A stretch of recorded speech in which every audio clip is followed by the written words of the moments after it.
Kudus hadir di sini,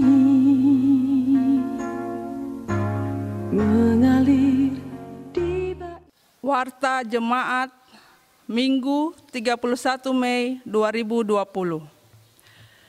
Jemaat yang dikasihi dan mengasihi Tuhan Yesus Kristus, selamat pagi dan shalom. Karena pembatasan sosial akibat virus COVID-19 atau Corona yang masih berlaku sampai bulan Juni 2020, maka ibadah Pentakosta pertama sekaligus ibadah akhir bulan masih dilangsungkan dalam keluarga.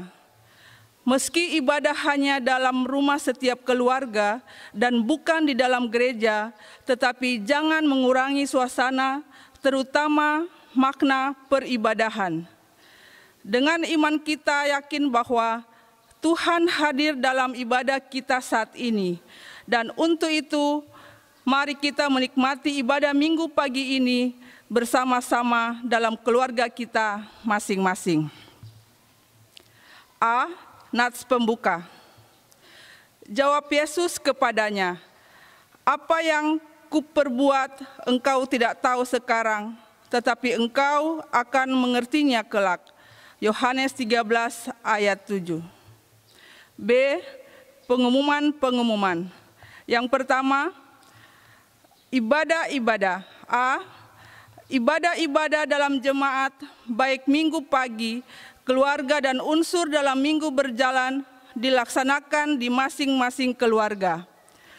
Diharapkan Bapak Ibu keluarga agar masih terus setia mengkoordinir dan mengorganisir ibadah-ibadah tersebut dengan panduan liturgi dari majelis jemaat. B. Ibadah Minggu pagi ini akan dilaksanakan tepat jam 09.00 WIB pagi di tiap-tiap keluarga dan akan diingatkan dengan bunyi lonceng dari gereja sebanyak 3 kali, sebagaimana biasanya pada ibadah Minggu pagi, yaitu jam 07.00 WIB, 08.00 WIB, dan 09.00 WIB. Pada bunyi lonceng yang ketiga atau jam 09.00 WIB, tiap-tiap keluarga sudah memulai peribadahannya. C. Di dalam peribadahan tersebut tetap ada persembahan, tetapi persembahan bukan yang menjadi utama, melainkan ibadahlah yang menjadi utama, sehingga tidak boleh persembahan menjadi kendala bagi tiap keluarga untuk tidak melaksanakan ibadah. D. Ibadah keturunan Roh Kudus atau Pentakosta kedua akan dilaksanakan pada hari Senin 1 Juni 2020 pukul 09.00 WIB. 2. Info COVID-19.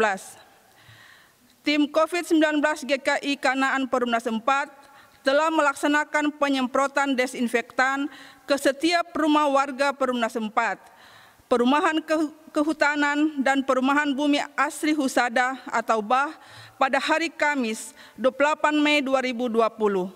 Ini merupakan program rutin yang akan dilaksanakan setiap minggu pada hari Kamis. Mohon partisipasi dan kerjasama kita semua. Ucapan terima kasih. Demikian Warta Jemaat GKI Kanaan pada ibadah Pentakosta pertama sekaligus ibadah akhir bulan. Atas nama majelis dan jemaat, kami mengucapkan terima kasih dan selamat beribadah. Shalom Bapak Ibu Saudara-saudari yang Tuhan Yesus kasihi. Pembacaan Alkitab saat ini terdapat di dalam Yoel pasal 2 ayat 28 sampai ayat yang ke-32. Saya percaya bahwa Bapak Ibu Saudara-saudari telah berdoa sebelum membaca Alkitab, tetapi saya mengajak kita semua kembali membaca bagian firman Tuhan ini sekali lagi, yang diberi perikop hari Tuhan. Kemudian daripada itu akan terjadi bahwa Aku akan mencurahkan rohku ke atas semua manusia, maka anak-anakmu laki-laki dan perempuan akan bernubuat. Orang-orangmu yang tua akan mendapat mimpi. Teruna-terunamu akan mendapat penglihatan-penglihatan. Juga ke atas hamba-hambamu laki-laki dan perempuan akan kucurahkan rohku pada hari-hari itu. Aku akan mengadakan mujizat-mujizat di langit dan di bumi, darah dan api dan gumpalan-gumpalan asap. Matahari akan berubah menjadi gelap gulita, dan bulan menjadi darah sebelum datangnya hari Tuhan yang hebat dan dahsyat itu. Dan barang siapa yang berseru kepada nama Tuhan akan diselamatkan. Sebab di Gunung Sion dan di Yerusalem akan ada keselamatan seperti yang telah difirmankan Tuhan, dan setiap orang yang dipanggil Tuhan akan termasuk orang-orang yang terlepas. Bapak, Ibu, saudara-saudari jemaat yang Tuhan Yesus kasihi. Dalam kalender gerejawi hari ini tepatnya 31 Mei 2020, kita merayakan hari Pentakosta yang pertama. Tentunya suasana berbeda dari perayaan Pentakosta di tahun-tahun sebelumnya, karena perayaan Pentakosta tahun ini juga masih dirayakan di rumah masing-masing dalam situasi pandemi COVID-19. Namun apapun situasi yang kita alami saat ini, tidak dapat merampas sukacita kita untuk tetap membangun persekutuan yang akrab dengan Tuhan. Sebab Tuhan yang kita sembah di dalam nama Tuhan Yesus Kristus adalah Tuhan yang berkuasa. Dia bangkit, dia naik ke surga. Tetapi bukan berarti dia meninggalkan umatnya begitu saja dalam kesendirian. Melainkan dia mengutus Roh Kudus yang dijanjikannya kepada murid-muridnya. Sebagaimana yang tertulis di dalam Yohanes pasal 14 ayat 15 sampai ayatnya yang ke-31. Dan janjinya itu digenapi melalui peristiwa Pentakosta.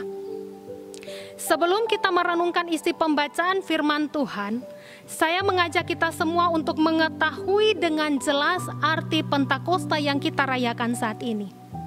Sebab arti dan makna Pentakosta berkembang sesuai dengan tradisi dan perjalanan hidup orang-orang percaya, baik itu di dalam perjanjian lama maupun perjanjian baru. Dalam bahasa Ibrani, hari raya Pentakosta ini disebut Shavuot, yang artinya minggu-minggu.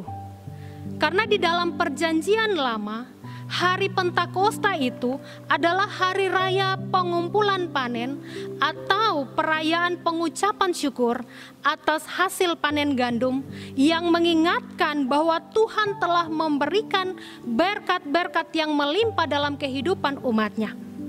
Itulah sebabnya pada hari itu umat Israel memberikan persembahan secara sukarela sebagai ungkapan syukur telah menuai dan mengumpulkan hasil tuaian. Dan perayaan ini juga disebut dengan hari raya 7 minggu, karena dirayakan 7 minggu sesudah Paskah, sebagaimana yang diceritakan di dalam Ulangan pasal 16 ayat 10. Jadi kalau kita hitung 7 minggu sesudah Paskah, itu berarti bahwa tepat hari ke-50 umat Israel merayakan hari pengumpulan panen atau perayaan pengucapan syukur atas hasil panen gandum.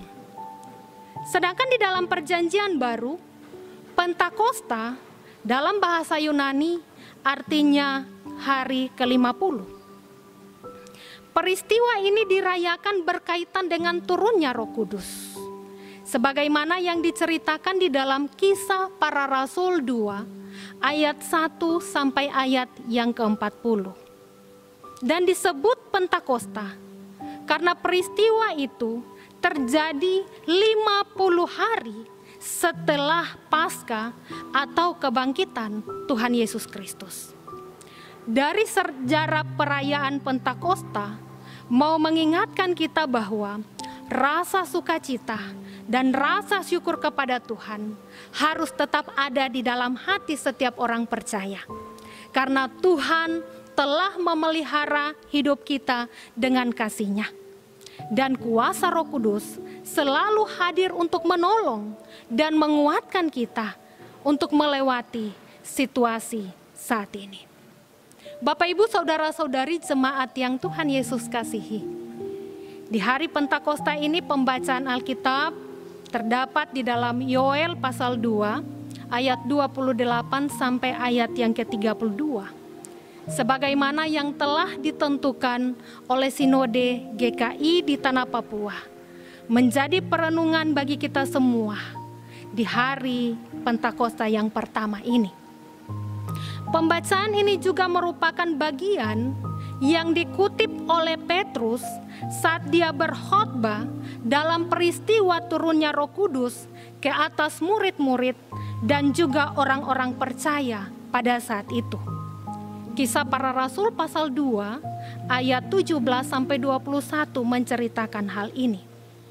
Dan bagian kitab Yoel ini disampaikan oleh Petrus dengan maksud untuk membantah tuduhan orang banyak bahwa murid-murid sedang mabuk oleh anggur, melainkan peristiwa yang terjadi saat itu merupakan penggenapan nubuat Nabi Yoel, bahwa pada waktu yang telah ditentukan Tuhan akan memperlengkapi orang-orang pilihannya dengan Roh Kudus, sehingga mereka dapat menyampaikan firman Tuhan kepada banyak orang dengan berbagai bahasa-bahasa. Dan memang peristiwa itu benar-benar terjadi sebagaimana yang telah dinubuatkan oleh Nabi Yoel. Kalau kita perhatikan pada pasal-pasal sebelumnya di dalam Alkitab, secara khusus keseluruhan isi kitab Yoel ini, kita akan dapati bahwa Nabi Yoel menyampaikan pesan Tuhan kepada umat Israel dalam penglihatannya tentang hama belalang yang menghabiskan seluruh tumbuhan, dan juga penglihatan tentang serangan pasukan yang akan datang menghancurkan mereka. Sesungguhnya apa yang telah dilihat oleh Nabi Yoel ini memberi makna bahwa Tuhan akan menghukum setiap umatnya karena ketidaktaatan dan karena dosa-dosa mereka. Nabi Yoel ingin supaya umat Tuhan tahu bahwa belum terlambat bagi mereka untuk cepat berbalik kepada Tuhan. Nabi Yoel mau supaya umat Tuhan mohon pengampunan dan kembali kepada Tuhan, supaya mereka hidup di dalam kelimpahan berkat-Nya. Sebab Tuhan mau mendengarkan mereka. Tuhan mau menyelamatkan dari kehancuran. Dan Tuhan juga tidak hanya memulihkan panen mereka dan memberikan kemakmuran, tetapi ada suatu jaminan yang pasti kepada setiap orang bahwa Dia benar-benar Allah yang penuh kasih. Jadi Nabi Yoel tidak hanya menyampaikan tentang hukuman bagi umat yang tidak setia dan taat, tetapi Nabi Yoel juga menyampaikan suatu pengharapan kepada umat yang mau bertobat. Secara khusus, perikop Yoel pasal 2 ayat 28 sampai 32 ini berisi tentang nubuat tentang hari Tuhan. Menurut Nabi Yoel, hari Tuhan itu semakin dekat dan akan terjadi.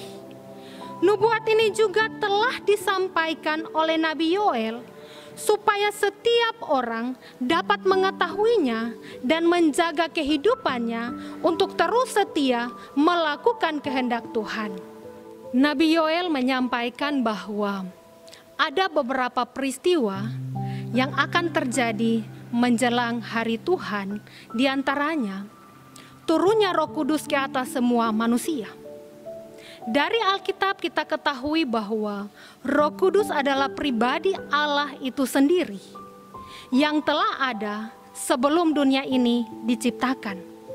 Dan itu kita telah baca di dalam kisah penciptaan dunia yang terdapat di dalam kitab Kejadian pasal 1. Dan Roh Kudus memiliki kuasa untuk berkarya di dalam dunia ini di sepanjang masa. Dan kalau dalam perjanjian lama, kita dapati bahwa Roh Kudus telah menuntun orang-orang yang dipilih dan dikhususkan Allah untuk pekerjaannya, seperti para nabi, hakim, raja-raja, dan juga para imam. Dengan kata lain, Roh Kudus diberikan terbatas hanya kepada orang-orang tertentu yang dikhususkan Allah untuk melaksanakan tugas-tugas khusus.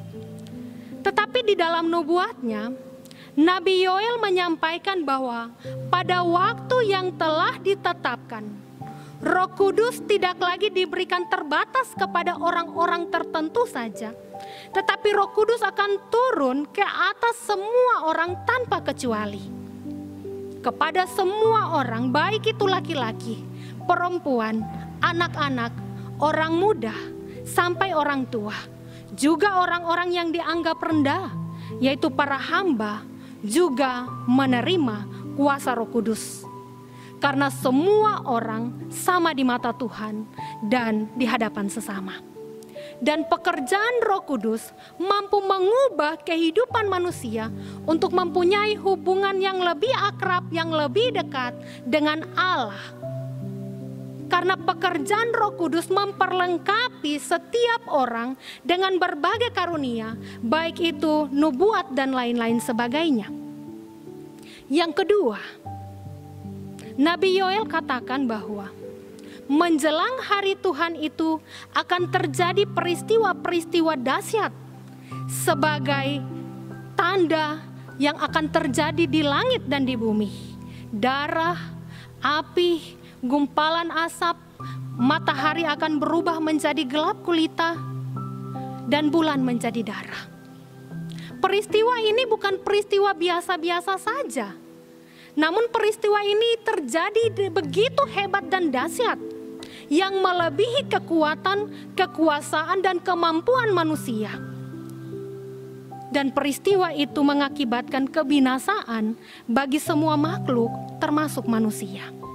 Karena tidak ada seorang pun yang mampu menghadapi peristiwa menjelang hari Tuhan.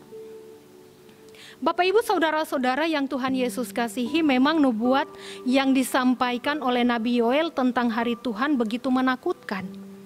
Sama halnya seperti yang tertulis di dalam kitab Wahyu. Bahwa semua itu pasti akan terjadi. Namun satu hal yang juga disampaikan oleh Nabi Yoel bahwa barang siapa yang berseru kepada nama Tuhan akan diselamatkan. Itu artinya bahwa selalu ada harapan keselamatan yang diperuntukkan kepada orang-orang yang sungguh-sungguh percaya kepada Tuhan, yang sungguh-sungguh mencari Tuhan, yang sungguh-sungguh mau hidup di dalam pertobatan dengan melakukan kehendak Tuhan. Bagi setiap orang percaya yang sungguh-sungguh beriman kepada Tuhan dengan segenap hatinya dan hidup menurut kehendak Tuhan, maka mereka ini termasuk pada kumpulan orang-orang yang diselamatkan dan bukan dibinasakan. Bapak Ibu saudara-saudari jemaat yang Tuhan Yesus kasihi, sesungguhnya nubuat Nabi Yoel ini telah digenapi pada waktu hari Pentakosta, yakni hari ke-50 setelah kebangkitan Tuhan Yesus. Sebab Roh Kudus telah dicurahkan kepada murid-murid dan kepada setiap orang percaya untuk terus bersaksi tentang nama Kristus. Selain itu, Roh Kudus juga memberikan kekuatan. Roh Kudus memegang peranan penting dalam seluruh totalitas kehidupan setiap pribadi. Roh Kudus adalah penolong. Roh Kudus sebagai penghibur. Roh Kuduslah yang memimpin untuk selalu berjalan di dalam kebenaran. Jadi kehadiran Roh Kudus yang dicurahkan memberikan makna dalam kehidupan setiap orang yang sungguh-sungguh percaya kepada Tuhan. Namun di sisi lain, nubuat Nabi Yoel ini juga menjadi peringatan bagi kita bahwa hari Tuhan itu semakin dekat. Memang kita tidak pernah tahu kapan waktunya hari Tuhan itu tiba. Karena Alkitab tidak pernah mencatat secara terperinci kapan tiba waktunya. Tetapi Alkitab menyampaikan tanda-tanda yang akan terjadi sebelum semua itu tiba. Sebagaimana yang telah diungkapkan oleh Nabi Yoel di dalam nubuatnya, tetapi juga yang tertulis di dalam kitab-kitab Injil. Di antaranya Injil Matius pasal 24 sampai 25 yang berbicara tentang akhir zaman. Dan kenyataannya tanda-tanda yang disampaikan di dalam Alkitab telah terjadi saat ini karena berbagai daerah terus-menerus terjadi gempa bumi, banjir, peperangan, kelaparan, kejahatan semakin meningkat, penyakit yang membinasakan banyak orang, dan lain-lain sebagainya. Tetapi Matius 24 ayat 8 katakan bahwa akan tetapi semuanya itu barulah permulaan penderitaan menjelang zaman baru. Oleh sebab itu, saudara-saudari yang Tuhan Yesus kasihi, yang terpenting bagi kita adalah selalu berjaga-jaga dalam iman, mempersiapkan hidup ini dengan benar, mempergunakan waktu dan kesempatan ini dengan sebaik-baik mungkin untuk mendekatkan diri kepada Tuhan, untuk membangun persekutuan yang akrab dalam persekutuan ibadah di tiap-tiap rumah tangga. Sebab Nabi Yoel katakan, barang siapa yang berseru kepada nama Tuhan akan diselamatkan. Itu artinya bahwa setiap orang yang sungguh-sungguh bersandar kepada Tuhan dan hidup dalam pimpinan kuasa Roh Kudus di dalam pertobatan mereka, maka orang-orang demikianlah yang akan diselamatkan oleh Tuhan. Roh Kudus telah dicurahkan dan Roh Kudus itu tinggal di dalam hati setiap orang. Kuasanya senantiasa selalu dapat dialami dan dirasakan, asalkan kita rutin membangun persekutuan yang akrab di dalam doa dan firman. Roh Kuduslah yang memberikan kekuatan dan hikmat kepada setiap orang untuk terus bersaksi tentang Kristus di tengah-tengah dunia ini. Dan kuasa Roh Kudus juga yang memampukan kita untuk melewati setiap proses perjalanan kehidupan kita saat ini. Untuk itu, saudara-saudara, hiduplah terus dalam pimpinan kuasa Roh Kudus. Amin. Mari kita berdoa. Allah Bapa di surga, Allah yang kekal selama-lamanya, Allah yang kami sembah di dalam nama Tuhan Yesus Kristus, yang berkuasa sepenuhnya dalam kehidupan kami manusia. Kepadamu Tuhan kami datang mengucap syukur untuk kasih dan penyertaan Tuhan yang senantiasa terus berlangsung, yang terus kami alami di sepanjang kehidupan kami ini. Kami juga mengucap syukur untuk kebenaran firman yang telah kami baca dan renungkan pada saat ini. Dan kami bersyukur karena Engkau Tuhan selalu ada di tengah-tengah kehidupan kami. Ketika Engkau mencurahkan kuasa Roh Kudus bekerja dalam kehidupan setiap orang-orang percaya. Hari ini, selaku umat Tuhan kami merayakan Pentakosta yang pertama. Terima kasih Tuhan, karena kuasa Roh Kudus senantiasa memimpin kehidupan kami. Kuatkan kami terus, supaya iman kami senantiasa kuat di dalam Tuhan. Kami tidak pernah ragu dan khawatir, tetapi kami sungguh-sungguh bersandar sepenuhnya kepada Tuhan. Biarlah kebenaran firman yang kami baca dan renungkan pada saat ini dapat terus tertanam di dalam batin kami. Dan kuasa Roh Kudus senantiasa memimpin kami untuk mewujud nyatakan kebenaran firman Tuhan ini dalam kehidupan kami tiap-tiap hari. Di dalam nama Tuhan Yesus Kristus kami berdoa kepadamu. Amin. Roh Kudus hadir di sini, mengalir di bait suci,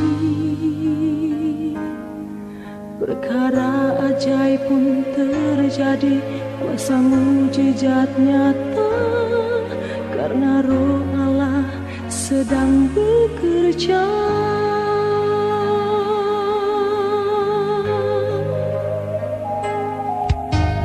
Roh Kudus hadir di sini, mengalir di bait suci. Perkara ajaib pun terjadi, kuasa mujizat nyata, karena Roh Allah sedang bekerja.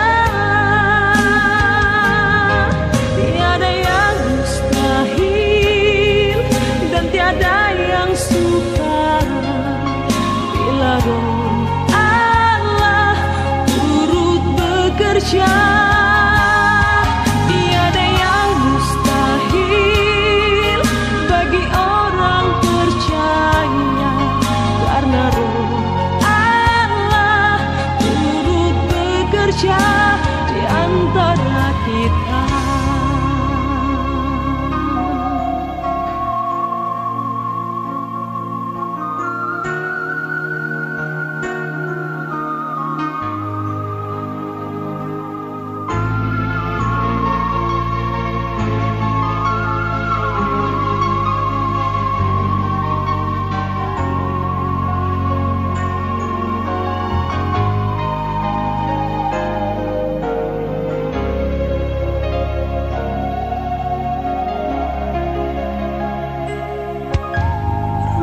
Kudus hadir di sini, mengalir di bait suci.